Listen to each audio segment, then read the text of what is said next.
Hello बच्चों, let's read the question. कह रहा है at a constant temperature which of the following aqueous solutions will have the maximum vapour pressure. Constant temperature पे इन चारों में से, इन चार एक्वस सॉल्यूशन में से किसका वेपर प्रेशर सबसे ज्यादा होगा, ये हमें बताना है। मोलिकुलर वेट दे रखा है सोडियम क्लोराइड और H2SO4 का। वेपर प्रेशर क्या होता है, देखो ये आपके पास एक कंटेनर में एक लिक्विड रखा हुआ है बच्चों। ओके, तो लिक्विड है, ओके सपोज करो वाटर है, इवेपोरेट होगा, वेपर फेज में आएगा, तो प्रोसेस क्या हुई, इवेपोरेशन। वेपर कंडेंस होकर के वापस किस में जाएंगी बच्चों, ये आपके लिक्विड फेज में जाएंगी, तो प्रोसेस हुई कंडेंसेशन। एक टाइम आएगा rate of evaporation equal to हो जाएगा रेट ऑफ कंडेंसेशन, और इस इंस्टेंट पे हम कहेंगे लिक्विड और वेपर हमारे इक्विलिब्रियम में आ गए बच्चों। ओके, और इस टाइम पे जो ये जो वेपर्स है लिक्विड के सरफेस पे जो प्रेशर लगाएंगे ना, उसी को बोलते हैं वेपर प्रेशर। ओके, क्या बोलते हैं, उसी को बोलते हैं वेपर प्रेशर। ओके, अब यहाँ पर देखो बच्चों कि जब सपोज आपने कोई इसमें सोल्यूट ऐड करते हैं ना बच्चों, तो वेपर प्रेशर जो रिजल्टिंग सोल्यूशन का होगा ना बच्चों, मान लो प्योर सोलवेंट, प्योर वाटर का P0H2O था। ओके, और रिजल्टिंग सॉल्यूशन का पी हो गया बच्चों, तो पी की वैल्यू ना कम होती है P0H2O से। ओके, क्योंकि जैसे सोल्यूट आके बैठ जाएगा बच्चों, मान लो शुरू में यहाँ पर ये 5 वाटर मॉलिक्यूल्स थे जो वेपर फेज में जा रहे थे बच्चों, लेकिन 5 में से मान लो 2 की जगह आके सोल्यूट बैठ गया, तो 3 ही जाएंगे ना बच्चों, तो प्रेशर कम लगेगा। ओके बच्चों, तो हमें यही बताना कि मैक्सिमम वेपर प्रेशर किसका होगा, मतलब ये जो डिक्रीमेंट आएगा बच्चों यहाँ पर, वो सबसे कम किसके केस में आएगा, ये हमें बताना है। अब हमें यहाँ पर मोलल सोल्यूशन भी दे रखे हैं और मोलर भी दे रखे हैं बच्चों। मोलैलिटी क्या होती है बच्चों, मोलैलिटी होती है number of moles of solute divided by weight of solution in KG, और वेट ऑफ सॉल्यूशन नहीं होता, सॉरी यहाँ पर वेट ऑफ सोलवेंट होता है बच्चों। क्या होता है, वेट ऑफ सोलवेंट होता है। ओके बच्चों, और मोलैरिटी क्या होती है बच्चों, molarity number of moles of solute, तो ठीक है ओके बच्चों, लेकिन नीचे होता है volume of solution in litre. Okay बच्चों, क्या होता है, volume of solution in litre आता है डिनोमिनेटर में। ओके बच्चों, अब देखो अगर सपोज जैसे NaCl है, ओके इसका 1 मोलर सॉल्यूशन भी दे रखा है और 1 मोलर सॉल्यूशन भी दे रखा है बच्चों। ओके, तो होता क्या है बच्चों, एट कांस्टेंट टेम्परेचर, अब ये बताओ कि मोलर वाला ज्यादा कंसंट्रेटेड होगा कि मोलर मोलर वाला ज्यादा कंसंट्रेटेड होगा बच्चों।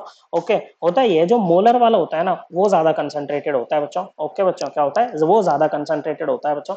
ओके, 1 मोलर, ओके 1 मोलर है solution is more concentrated than 1 molar solution of same solute। Okay, ये ऑफ सेम सोल्यूट। ओके बच्चों, अब देखो यहाँ पर ये हो गया आपका। ओके, तो अब देखो इतना पता लग गया कि मोलर वाले तो नहीं जीतेंगे। ओके बच्चों, मतलब क्योंकि देखो ये ज्यादा कंसंट्रेटेड है बच्चों मोलर वाला, तो उसमें नंबर ऑफ आयंस भी ज्यादा आएंगे बच्चों।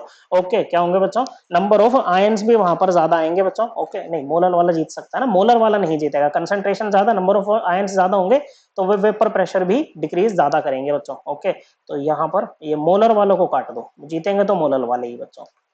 ओके, ये दो आप कट कर दो बच्चों। अब 1 मोलर NaCl जीतेगा कि 1 मोलर H2SO4 जीतेगा, अगर वेट ऑफ सॉल्वेंट 1 kg है तो 1 मोलर NaCl और 1 मोलर H2SO4। अब देखो वेट ऑफ सॉल्वेंट दोनों में 1 kg है, ओके, और दोनों 1 मोलर है, मतलब दोनों के नंबर ऑफ मोल्स इक्वल है बच्चों। लेकिन बच्चों बात क्या है बच्चों, अब यहाँ पर क्या होगा बच्चों कि देखो P0H2O माइनस पी, इसको बोलते हैं लोवरिंग ऑफ वेपर प्रेशर, और बाय P0 करोगे तो ये बन जाएगा relative lowering of vapour pressure which is a colligative property. क्या होती है बच्चों, कोलिगेटिव प्रॉपर्टी होती है जो कि नंबर ऑफ सोल्यूट पार्टिकल्स पे डिपेंड करती है, ना कि उसके नेचर पे। अब चाहे इसके 1 मोल है बच्चों, 1 मोल किसके, NaCl के, 1 मोल किसके, H2SO4 के, लेकिन इफेक्टिव नंबर ऑफ पार्टिकल्स किसके ज्यादा होंगे, देखो NaCl स्ट्रॉन्ग इलेक्ट्रोलाइट है, कैसे टूटेगा, Na plus plus Cl minus में। ओके बच्चों, यहाँ पर 1 मोल से आपको 2 मोल पार्टिकल मिल रहे हैं बच्चों। वहीं अगर H2SO4 की बात करें तो ये टूटेगा 2H plus plus SO4 2 minus में बच्चों। 1 मोल से 2 मोल प्लस 1 मोल 3 मोल पार्टिकल मिल रहे हैं बच्चों। ज्यादा पार्टिकल किसके केस में आ रहे हैं बच्चों, H2SO4 के केस में आ रहे हैं बच्चों। मतलब जो P की वैल्यू है वो कम किसके लिए होगी, वो H2SO4 के लिए कम होगी बच्चों, 1 मोलर H2SO4 के लिए। ओके बच्चों, ज्यादा किसके लिए, वो बच्चों ज्यादा किसके लिए होगी, 1 मोलर NaCl के लिए। तो मैक्सिमम जो वेपर प्रेशर आएगा ना, वो 1 मोलर एक्वस NaCl सॉल्यूशन का आएगा।